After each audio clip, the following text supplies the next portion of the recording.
There's an influx of people relocating to the Detroit, Michigan area mainly for work, but for others to make their Metro Detroit debut from another state. And I've been asked several times, where the heck can someone purchase a home on a budget near but not in the city of Detroit? So here's a few options I haven't touched on too much that I think you're gonna like. It's old news that home prices have skyrocketed everywhere, and especially in Metro Detroit. People are looking at homes online thinking there's just no use in looking. And before you delete that home search app, I want to shed light on a few popping communities I don't talk about much that gives you a nice close proximity to the one and only Detroit. So without further ado, let's jump into the list of Metro Detroit communities to consider. Keep in mind, they are not in any specific order, just 6 communities to consider when on a budget. Oh, and stick around to the end, I have a little gift for you. Starting off with number 1 on the list, we have Sterling Heights. For those of you that don't know, Sterling Heights is located in Macomb County and it is a total of 36.72 square miles in size with a population of around 135,000 people, which equates to around 3,700 people per square mile. So this is a very dense suburban city outside Detroit, as most tend to be closer to downtown. According to niche.com, Sterling Heights is ranked number 2 best places to live in Macomb County, as well as number 66 of 338 best suburbs for young professionals in Michigan, number 79 of 338 most diverse suburbs in Michigan, as well as number 111 of 338 best suburbs to live in Michigan. Some of the rankings aren't overly amazing, but they sit above average, I'd say. What is worth noting is a lot of people assume D-rated crime, horrible public schools, and even a horrible nightlife, but Sterling Heights has earned an A- overall, which includes things like public schools, housing, crime, nightlife, diversity, jobs, cost of living, and so much more. Macomb County is one of those untapped counties in Metro Detroit that has some affordable options without being too far away from what Metro Detroit offers. Being 20 miles from downtown Detroit, 22 miles from Auburn Hills for shopping at Great Lakes Crossing, 12 miles from Rochester to experience their downtown, as well as areas like Birmingham, Ferndale, and Royal Oak being just 12 to 15 miles away too. I brag about the city's close proximity, but the city of Sterling Heights has bragging rights being home to the Golden Corridor, a stretch of roadway between M53 and I-94 designated as Golden because of its enormous economic impact in Macomb County and Metro Detroit, really. The Golden Corridor is stretched all the way through Utica, Shelby Township, Sterling Heights, Clinton Township, Macomb Township, and Mount Clemens. And for those of you that didn't know, is home to world-class shopping, dining, and retail, as well as colleges, hospitals, a minor league baseball park, a major performing arts center, and a bustling industry. So it's safe to say amenities are plentiful in a community where we are budget conscious here. Speaking of budget, taking a look at this graph provided by the MLS, it shows the average sale price in Sterling Heights in green and the whole MLS in blue over the course of 3 years. And it seems it's one of the few communities that mirrors the MLS's average so closely, being just a few $1,000s more at $300,835, which was a 3.9% increase year over year. Based on what's for sale right now, there's 73 homes and condos for sale, ranging from a $89,900 condo off Van Dyke Road with 1 bedroom, 1 bathroom, 728 square feet with a common storage locker and laundry, which has land contract terms, which is nice in a tough market like this one, to this $729,900 colonial that has 4 bedrooms, 3.5 bathrooms, 3,150 square feet with a 1,500 square feet unfinished basement with a 3-car garage built in 2020 and situated on 0.33 acres. The average sale price would probably be less than what this graph shows, but you have communities like this in Lisa Marie Gardens, Spring Meadows, Hidden Estates, and Marco Villas that are just dishing out homes and condos for over $600,000, driving that average up. There's a home on the market in Sterling Heights right now that is just under $250,000. It has 3 bedrooms, 1.5 bathrooms, 1,778 total square feet with a 2-car garage on 0.17 acres with a swimming pool and a finished basement. And that is just unheard of in today's market, just being under $250,000. It's crazy. Number 2 on this list is Oak Park. Oak Park is located in Oakland County and is just east of the desirable communities of Royal Oak and Ferndale. Oak Park is 5.15 square miles in size with a population of around 30,000 people, which equates to about 5,750 people per square mile. So again, we are talking dense suburban living here. Niche.com ranks Oak Park number 15 of 338 most diverse suburbs in Michigan, number 34 of 804 most diverse places to live in Michigan, and number 43 of 338 best suburbs for young professionals in Michigan. The location is nice, being near Ferndale and Royal Oak, as I mentioned, and just 15 miles away from downtown Detroit. So again, the commute is wonderful, and the proximity to nearby communities is a plus as well. Oak Park isn't jam-packed with amenities as Sterling Heights is, because you can only fit so much stuff in 5.15 square miles after jamming 30,000 people and their homes in there too. But again, close proximity to great downtowns, the zoo, and much more. There is the Oak Park Shopping Plaza, David H. Shepard Park, as well as markets and restaurants along 9 Mile Road. Oak Park has become the area people have moved to not only be close to Detroit, but the outset of Royal Oak and Ferndale due to their rising home price tags. This becomes an affordable option where you can stretch your dollar further, but keep in mind property taxes are quite a bit here, so where you save money on the price tag, you pay a little bit more on the property tax end, whereas some nearby communities have higher price tags and higher property tax rates. It's just highly situational on your budget, the house, and the school district you land in. I have several videos about property taxes that I will link in the description for you too. It's just something you need to pay attention to because it will keep you up at night, I pinky promise. When it comes to talking about the budget, this graph again shows the average sale price over the last 3 years with Oak Park in green and the entire MLS in blue. As you can see, Oak Park falls much lower than the average at just over $215,000, which is a 2.8% increase year over year, whereas Royal Oak is an average of $380,000 and Ferndale is just over $268,000, just to give you that reference. As of recording this, Oak Park has 22 results ranging from a $75,000 2-bedroom, 1-bathroom condo with 900 square feet with 2 assigned car spaces. This one is in need of a big renovation to the point they'll only show 3 images. And then it goes up to a $548,000 colonial with 6 bedrooms, 3.5 bathrooms, 2,791 square feet with a finished basement, built in 1965 but remodeled in 2023 with a 2-car garage and situated on 0.14 acres. Moving along to number 3 on this list, we have Madison Heights. Madison Heights is located in Oakland County and is on the west side of Royal Oak and Ferndale, while Oak Park is on the east side of those communities. Madison Heights is 7.09 square miles in size with a population of around 30,000 people, which equates to just over 4,000 people per square mile, which is another dense suburban feeling. Niche.com ranks Madison Heights number 13 of 338 best suburbs for young professionals, number 35 of 804 best places for young professionals in Michigan, and number 94 of 338 most diverse suburbs in Michigan. Again, this community, similar to Oak Park, is relatively small, but it shares the same close proximity to great cities and townships like Oak Park did too. There is Red Oaks Golf Course, Red Oaks Nature Center, Civic Park, Rosie's Park, as well as some of those staple offerings along 12 Mile Road and John R. Road, such as Starbucks, of course, Home Depot, Lowe's, bars, grills, gas stations, electronic stores, and so much more. When we factor in the affordability aspect, this graph indicates the average sale price over the last 3 years, with the entire MLS in blue again, and Madison Heights in green, which comes in at just over $206,000, which was a 2.5% increase year over year. So this city becomes another viable option to save some money while being in close proximity to desirable communities. That's a $9,000 difference from Oak Park on average. I would say that's the cost of a car, but not these days, unfortunately.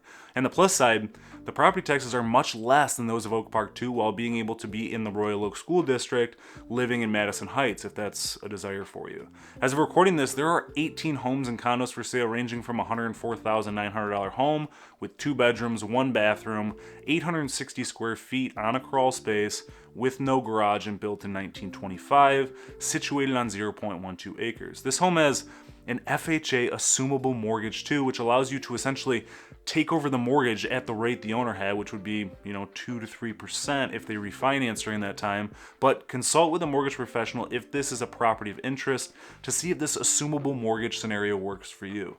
It's another great opportunity in a market where mortgage rates are hindering affordability. Moving to the most expensive home listed right now, it's $300,000 and has 3 bedrooms, 3 bathrooms, 2,310 finished square feet with a finished basement, built in 1955 with a 2-car garage and situated on 0.2 acres. This home resembles a lot in these areas, a 1,200 plus square foot ranch with that reddish orange brick and built in the 1950s, closer to the neighbors, tree-lined street with sidewalks, tight driveways that lead back to a 2-car detached garage. Moving right on over to Area 4, that's Trenton. Trenton is located in Wayne County and is considered a downriver community, being south of Detroit. I have sold a few properties for an out-of-state investor client of mine here, and I couldn't help but compare the houses to the areas I have lived in, and it's mind-blowing. This community is 7.55 square miles in size with a population of around 19,000 people and comes out to be roughly 2,555 people per square mile, which is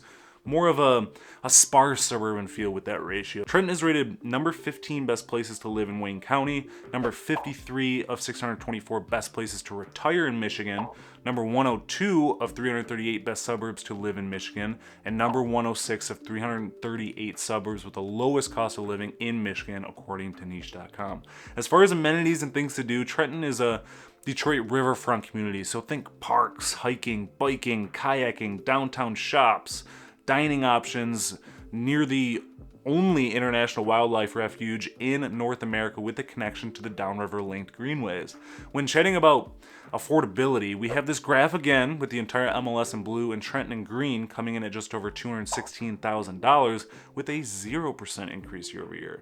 Trenton has fairly high property taxes and is almost identical to Oak Park in that regard, with the average price as well. So at this point, it's a geographic preference being near those communities I mentioned or being in more of a sparse area near the riverfront with this one. As of recording this, there are 26 homes and condos for sale, the cheapest being a $99,900 home with 2 bedrooms, 1 bathroom, 1,271 square feet with an unfinished basement, built in 1910 and situated on 0.09 acres, and up to a $464,900 home with 4 bedrooms, 2.5 bathrooms, 2,407 square feet, unfinished basement with a 2-car garage, built in 2023, which is actually 11 or so of the 26 results I mentioned. So there's a bunch of new development happening for sizable homes. Granted, $464,000 isn't cheap, but for the same home in another community, it could be 1.5 to 2 times that price easy. Transitioning into area number 5 on this list, we have Wyandotte. Wyandotte is another area where people can find a home on a budget. Wyandotte is located in Wayne County, north of Trenton, past the Riverview community, and is a historic riverfront community. Also, it's still considered a downriver community too. Wyandotte is 6.98 square miles in size with a population of around 26,000 people, which is equal to 4,697 people per square mile. So this is back to that dense suburban feel like a few of the other cities are too. According to niche.com, this area is ranked number 20 best places to raise a family in Wayne County, ranked number 57 of 338 best suburbs for young professionals in Michigan, number 102 of 804 best places for young professionals in Michigan, and number 110 suburb with the lowest cost of living in Michigan. Wyandotte is one of those communities with an underrated downtown spot. I've been out there quite a few times, and restaurants, bars, entertainment tend to stay open fairly late compared to neighboring communities, and it's only 10 miles away from downtown Detroit. Not only is this city community-centric with a nightlife while being on the riverfront, it has an average sale price that's much appreciated. Taking a look at this familiar graph, the entire MLS is in blue again, and Wyandotte is in green, which displays a price of just over $192,000, a 5.5% increase year over year. You don't see many communities on the outskirts of Detroit with an average sale price under $200,000, but this is one of them. As of recording this, there's 26 results for homes and condos for sale. The cheapest one comes in at a whopping $64,900, which is a 2-bedroom, 1 bathroom, half duplex with 832 square feet, an unfinished basement with no garage, and was built in 1943 and situated on 0.09 acres. It needs a whole lot of TLC, but within just 4 days, this received multiple offers. Makes sense for the price, to say the least. Then we jump to a $755,000 Victorian-style home on the Detroit River that is 3 bedrooms, 4 bathrooms, 4,010 square feet with no garage, built in 1904 and situated on 0.13 acres. Keep in mind, when talking property taxes, Wyandotte is in the same boat as Oak Park and some of the other communities I compared to. Lastly, we have area number 6, and that's Brownstown Township. In my opinion, this has to be one of the most underrated communities downriver. Brownstown Township is located in Wayne County as a downriver community, and it's 30.64 square miles in size with a population of around 32,000 people, which is roughly 1,400 people per square mile, which is another sparse suburban community on this list. Niche.com ranks Brownstown Township number 13 best places to raise a family in Wayne County, number 66 of 338 most diverse suburbs in Michigan, number 87 of 336 suburbs with the best public schools in Michigan, and number 105 of 337 best suburbs to raise a family in Michigan. This community is one I haven't spent too much time in, but after venturing there and experiencing the community and showing houses, it is truly unlike any other, and I wanted to make sure I put it on this list. With this being a township, there are cities and communities located within it, such as parts of Trenton, Flat Rock, New Boston, Rockwood, Romulus, and Riverview. With the incorporation of a few of the township cities in the 1960s, there's 3 separate but connected segments, so the layout of this township is a little goofy. It has a lot of offerings and amenities simply due to the cities involved, and of course, one with Lake Erie water frontage where the Detroit River flows into it, so we are talking Lake Erie Metro Park, golf course, and marina. It's a pretty cool area that I recommend anyone to check out, even if you don't plan to move there, especially the homes that are strategically placed around wetlands right on the water where there's a canal running through like a little neighborhood. It's a very small version of what you'd see in places like Dubai. Taking a look at affordability, we have this graph for the last time, I promise. This one gets a little more interesting since the township is in 3 different segments, showing the MLS in blue, of course, Northwest Brownstown in red, Central Brownstown in yellow, and Southeast Brownstown in green. You can see how there's a price fluctuation of nearly $50,000 from Central to Southeast and Central to Northwest, which is something to heavily consider location-wise when being on a budget, as we mentioned before. And as of right now, there are 18 homes and condos for sale in Brownstown, ranging from a $99,900 3-bedroom, 1-bathroom home with 1,068 square feet on a crawl space with no garage and built in 1946 and situated on half an acre. This home needs all sorts of TLC to say the least, a big fixer-upper project here. Then on the higher side, we have a $548,000 home with 4 bedrooms, 2.5 bathrooms, 2,630 square feet with an unfinished basement with a 3-car garage built in 2023 and situated on 0.23 acres. This home is a part of the Huron Point condominiums located in Rockwood. There's also areas like Wheatland Estates in Flat Rock, Timber Creek, Fox Creek, Woodside Village, and Prairie Creek Village that have new construction homes on the higher end of the spectrum. As far as property taxes, referring to the homes being your primary residence or homestead, not non-homestead, Brownstown Township, depending on the school district, ranges from a millage rate of 39 to about 45, whereas Wyandotte is about 52. Trenton is around 58. Oak Park is 58 and some change, Madison Heights is 46 and some change, and Sterling Heights is around 38. The trend you'll notice as where the average sale price of the home is less, the property taxes are more. Property taxes are typically based on 4 different indicators, which vary from state to state, of course.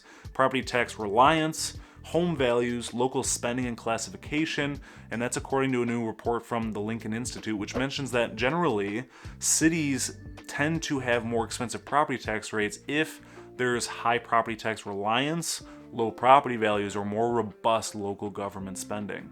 Referring to the 6 communities I touched on in this list, did a few areas pique your interest? I have created a home portal for these areas for homes under $250,000 available to you in the description below as a gift from yours truly.